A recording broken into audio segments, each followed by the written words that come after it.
Welcome or welcome back, I'm Kansai Sprockets. I'm changing the front chainring on my single-speed commuter today, which means resetting the chain and tensioner. Fitting one or just resetting? Here's how to do it. Now it's on the stand, so let's get cracking. The two most important things are chain line and chain tension. Either fit your chain tensioner, or if it's already fitted, check the mounting bolt is secure. Now it's time to get the chain length right. In my case, as you can see, I need to lengthen it. I'm going to cut and add some chain, but the process is essentially the same if you're fitting a new one. I recommend getting yourself a solid chain tool if you haven't got one already. Place the chain over the rear sprocket.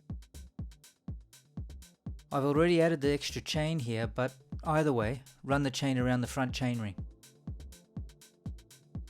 Pull the chain to maximum tension, then count and add one link. Cut where you've marked the chain length. Release the tension by dropping the chain behind the chainring, then join it using a chain pin or a connecting link. Join your chain. If you're using a pin like I am here, the joining point may be stiff. A little sideways pressure will free it up. Refit the chain over the front chainring. Apply the tensioner. Give it a few spins to make sure the chain runs smoothly. Check your chain line. Here, it's perfect.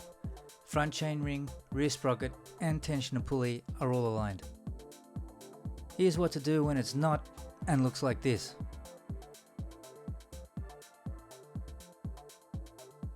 Remove the rear wheel. You'll need to adjust the spacers to move the sprocket either right or left, depending on where it needs to go.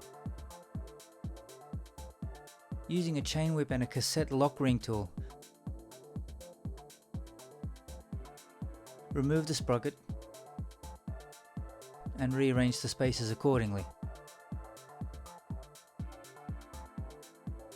Tighten everything back up. Refit the wheel. Then adjust the position of the tensioner pulley arm. Loosen the bolt. Move the pulley until it lines up with the rear sprocket and retighten it. And there's your perfect chain line.